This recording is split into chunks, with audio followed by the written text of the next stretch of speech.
followed by Yeah. Allen, Hurts, Lamar, and J Love. But what do you Mhm. got for us? What's your question, Josh? All right. My question is look, we're 4 weeks in. I know there's a lot of people talking about panic mode on a few players. Like last year, for example, it was Kyle Pitts, it was a few other players that we were like, okay, what's going on? But instead of players, I want to take it to offenses. And I kind of want to ask you guys whether these five offenses will turn it around, why or why not. So I want to start with the Jaguars. Will they turn it around? Yes. Yeah. And speaking of them really quickly, so we don't spend too much time on Jaguars because we could. Um, I think once they open up ETN, they're going to be a really hard to stop offense. And then the second thing is Calvin Ridley is the perfect buy low candidate right now.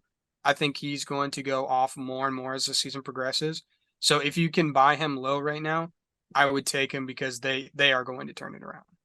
I And 100% agree with you. yeah, and Evan Ingram is, He's I been mean, dominant. he's Yeah.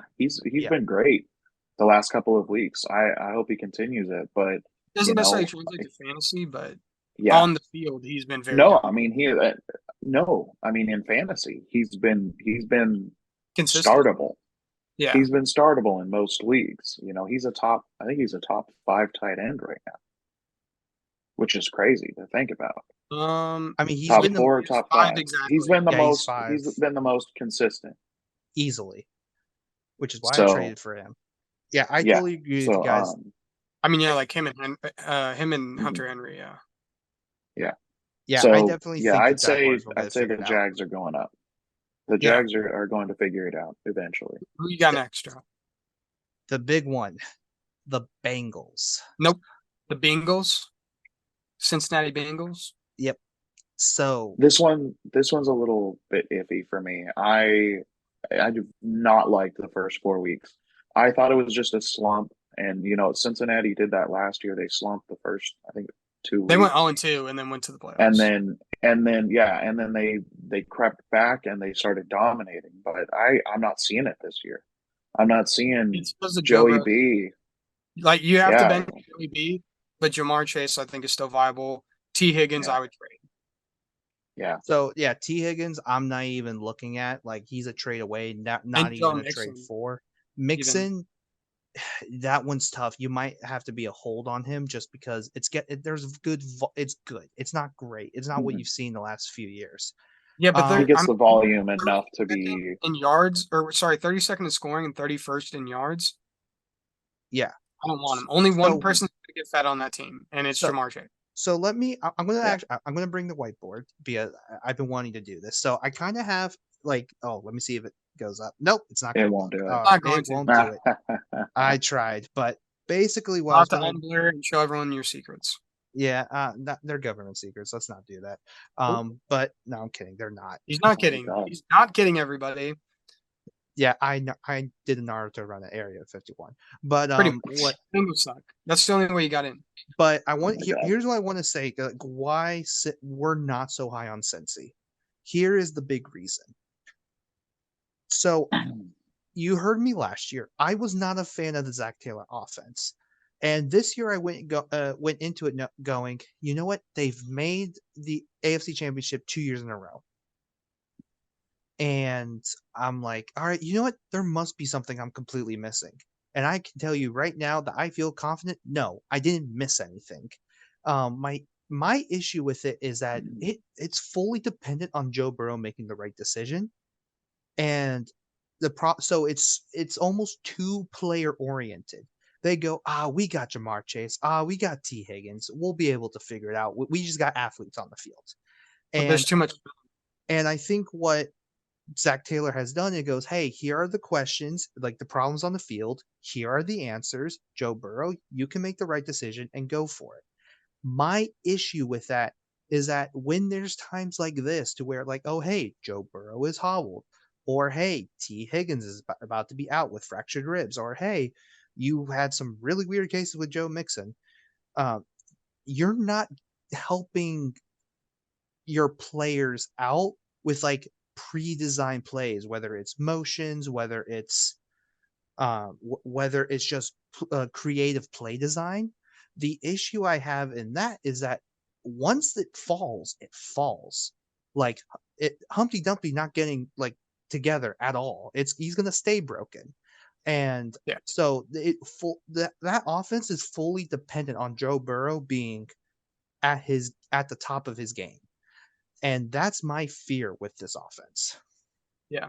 Well, moving forward quickly to the last three. I know I see the Bears next, which I do think fantasy wise, Justin Fields is still going to be relevant. DJ Moore is going to be relevant. And I think even Khalil Herbert will be relevant, but I don't think they turn it around.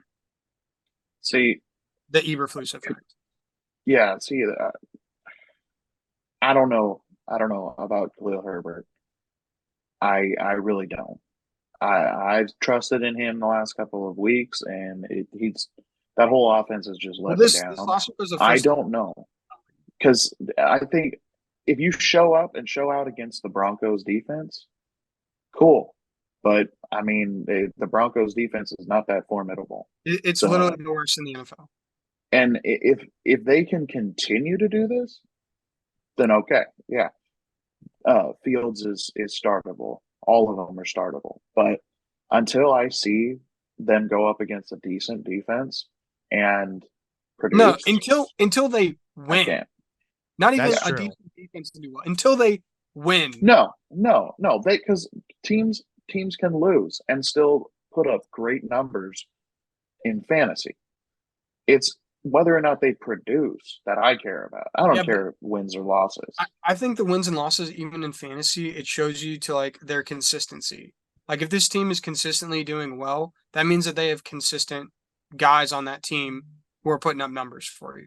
Yeah. Like last year, look at the Chiefs. Kelsey and Mahomes consistently did well, consistently produced in fantasy. So I think there is some correlation because I don't want somebody who's going to be up, down, left, right, sideways, and backwards. I want someone who I know he's going to get me this. Yeah, but look at Justin Jefferson and Kirk Cousins. I mean, they've been pretty solid in all of their wins or in all of their losses, So and were down in this win. so Maybe not JJ, but it, definitely Kirk. so all right. I'm going to be more in the middle here because Ryan, I totally see what you're talking about, and Ethan, I totally see what you're talking about. I think the only difference is that Ryan, how you're looking at it, I think this just shows there's more volatility because, like, especially with these like teams that are consistently losing, you're at Yeah, some that's the point you thing that I'm start. like not saying, and I agree with too. Is there is Yeah, still with it. Yeah, because yeah, now it's like, all right, how many ways can we find to lose? And or last year was with the Vikings, how many ways can we find to win? And they yeah, usually it was all right through Justin Jefferson, call it a day.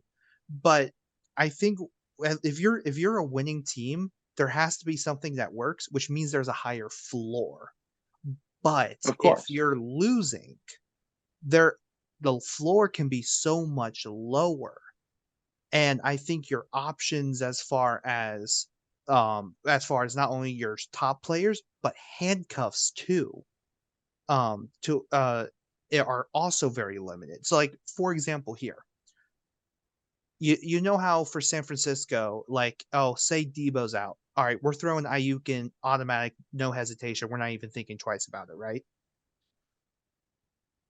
You can't do that with like a losing team. Like I can't just go with the Bears and go, "Oh, hey, DJ Moore's out. Darnell Mooney's going to have a great game." It's just because the volatility is just way crazier. Unless I need the points desperately and unless I need their projected score to like skyrocket, it's a very risky play. So I do think it's good to focus on the winning teams, but Hmm. when you're dealing with the losing teams, I think your options are fewer and far but in between.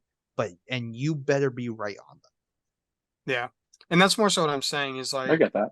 you're betting on a horse and you don't know what they're gonna do because Hmm. you're right. Like they can be successful in a win, but you don't know who's gonna be successful because you've seen no consistency about them. Because winners, like Josh said last year, find a way to win through someone in particular. So like last year they found a way to win through Jay Jettas. This year it's more volatile, but you can bet every week on Jay Jettas, even though they haven't found a way to like stack the wins, because ultimately like stacking wins is what gets your team forward and gets you the confidence to keep going and trust yourselves when it comes down to it. But Yeah, up I next, understand. I understand all of that. I understand all of that. What I'm saying is oh no, it's not just correlated between, wins and losses.